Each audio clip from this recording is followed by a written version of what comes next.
Então, hoje a gente vai começar apresentando o nosso trabalho sobre a primeira lei da termodinâmica.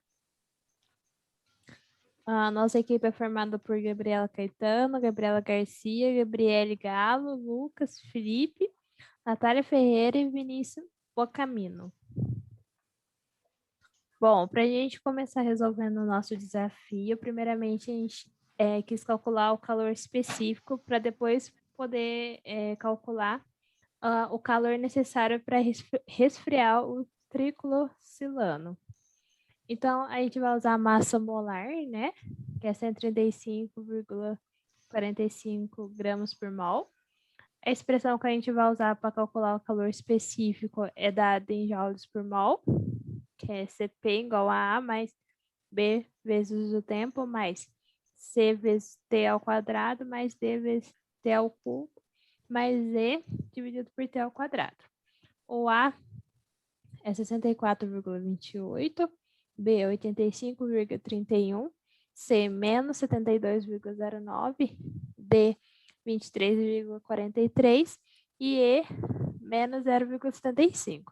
A temperatura, desculpa, ela é dada em Kelvin e para passar para o correto a gente tem que dividir por 1000.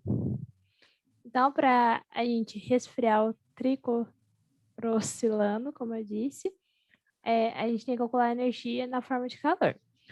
Para isso, a gente vai usar essa fórmula, que é Q igual a massa vezes o calor específico médio vezes a diferença de temperatura. Então, para começar a calcular o calor específico médio, primeiro a gente vai calcular o calor específico de cada temperatura e depois a gente tira a média. Aqui a gente tem a resolução do nosso exercício. Então, a gente vai ter as temperaturas. Então, a gente vai calcular o CP para cada temperatura que foi dada. E depois da gente encontrado, né, o CP, a gente tira a média dos dois e assim a gente vai encontrar o calor específico médio. Aqui a gente pode ver a conta, que vai dar, cada CP, um vai dar 74,91, o outro 75,96, fazendo na média, que é dividido por 2, vai dar 75,43.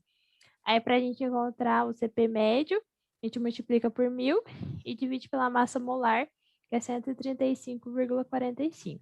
E assim a gente vai chegar no resultado de 556,91 joule por quilo Kelvin.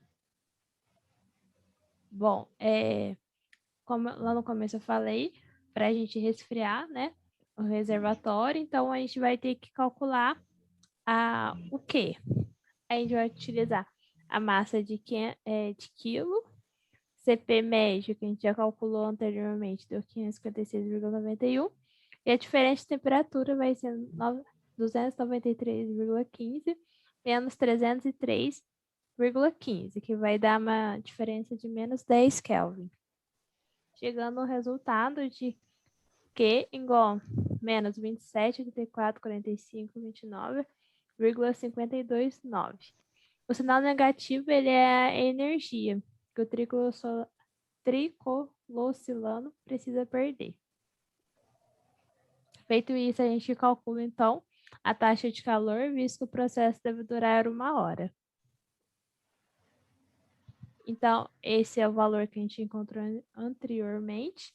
E para 1 hora, a gente vai encontrar menos 773,48.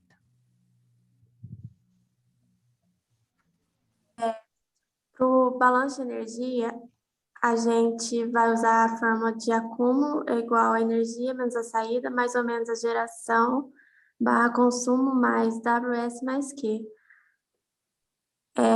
Temos umas considerações sobre o balanço da energia. Como consideramos que o processo se dá em estado estacionário, podemos considerar que não há acúmulo de energia no sistema. Visto que não há reação ao longo da serpentina, podemos desconsiderar o termo referente à geração barra consumo, e não será considerado o trabalho do eixo, que é o WS igual a zero. Com isso, a gente tem o seguinte desenvolvimento para o balanço de energia, que é essa fórmula ME, parênteses, EC mais EP mais 1 mais PV mais MS vezes EC mais EP mais 1 mais PV mais Q igual a zero, onde EC é energia cinética, EP é energia potencial, U é energia interna, U mais PV é igual a H, ME é igual a MS, que é igual a M, que é a vazão mássica pedida no item 1. Aí, isolando a vazão mássica, a gente tem essa fórmula, que é M é igual a Q dividido por HS menos HE, onde HS é a entalpia do fluido na saída e HE é a entalpia na entrada. Aí, usando a tabela termodinâmica, a gente vai chegar nesses resultados. Bom, para calcular a energia cinética específica, nós utilizamos a fórmula de energia cinética igual a U ao quadrado dividido por 2, onde o U ele é a velocidade do fluido na saída. Ele é calculado pela massa, que é igual à vazão mássica, vezes o volume específico na saída, dividido pela área da seção transversal da tubulação. Agora, para calcular essa área, é necessário que siga a fórmula, que é igual π vezes o valor encontrado ao quadrado dividido por 4, que resulta na área igual a 0,000317 metros quadrados, e o volume encontrado é de 0,18478 metros cúbicos por quilo. Então, para calcular a velocidade do fluido na saída, nós utilizamos o igual a mv dividido pela área. Então, a massa é a já encontrada inicialmente, que é no começo do slide, vezes o volume encontrado agora em metros cúbicos por quilo, dividido pela área encontrada, que resulta em mais ou menos aproximadamente 3,14 metros por segundo. Agora, para cálculo da energia cinética específica, que é a primeira fórmula, nós substituímos o U na fórmula, eleva ao quadrado e divide por 2, que dá uma energia cinética específica de aproximadamente 4,93 Joule por quilo. Agora, para cálculo do trabalho, primeiramente é necessário fazer um balanço, que ele é determinado pela variação de U, que é igual ao Q mais o trabalho, onde o Q é o calor trocado com o meio e o W é o trabalho realizado sobre o sistema. Então, para calcular primeiramente o trabalho, a gente coloca a fórmula menos a pressão externa vezes o volume final menos o volume inicial. O P externo ele é considerado 1 atm, que é a mesma coisa que 10, 13, 25 Pascal.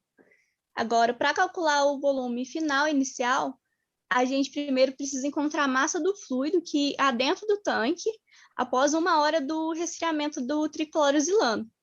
Então, para isso, a gente calcula a massa do fluido igual à massa que a gente encontrou anteriormente, vezes 3.600, que seria dentro de 1 hora. Então, a massa do fluido é de aproximadamente 1,94 quilos. Agora, para o cálculo do volume final inicial, a gente utiliza a fórmula, igual a gente utilizou para massas, porém para o fluido agora. Pode passar. O volume inicial a gente já encontrou, que foi o dito anteriormente, que é 0,18478. Agora, o volume final, ele está aqui especificado, ele está encontrado na tabela de fluido saturado a 20 graus Celsius. Pode passar. Pode passar. Não, volta. Volta mais um. Que é esse valor circulado aqui para a amônia superaquecida na tabela. Então, esse é o inicial. Pode voltar. Agora, para calcular o volume inicial, a gente utiliza a fórmula, como já dito anteriormente, o valor da massa do fluido vezes o valor encontrado, que dá aproximadamente o volume inicial de 0,36 metros cúbicos. Agora, para o volume final, a gente faz a mesma coisa, 1,94 vezes o valor encontrado na tabela, que vai resultar em 0,0032 metros cúbicos. Agora, para o trabalho, que é a fórmula já dita anteriormente, a gente vai considerar um ATM, né, que seria o Pascal da fórmula, vezes o volume final menos o volume inicial encontrado. Vai dar um trabalho de aproximadamente menos 35.914,4 joules. Agora, para calcular o calor, já que a gente já tem todas as necessárias, né, os contos necessários, a gente vai fazer a variação de U menos trabalho, para variação de energia macroscópica. Então, a variação vai ser a massa do fluido vezes a energia interna final menos a energia interna inicial. Pode passar. Que também é encontrada nas tabelas termodinâmicas. Bom, como dito anteriormente pela Gabriele, nós vamos calcular o trabalho. Para fazer a equação lançada do balanço de energia, nós vamos utilizar o delta inicial e o delta final, onde ele vai nos dar a média do fluido. O final é 435,532 kJ por quilo, e o inicial é 1.690,91 kJ por quilo. E a média do fluido é 0,00005.376 quilos, aonde nós vamos ter todos esses dados encontrados na tabela. Pode passar. Essa é a tabela da amônia superaquecida, da qual ela nos foi passada. Como podemos ver, a 120 graus, a amônia superaquecida, a gente vai ter um kJ por quilo de 1.690,91, onde nós vamos usar de U inicial. E o final, volta. E o final, como a gente pode também olhar na tabela da propriedade termodinâmica, em 20 graus, nós vamos encontrar 435,532, que é o líquido saturado da energia interna, que é kJ por quilo. O nosso valor final será de 33.484,74 joules.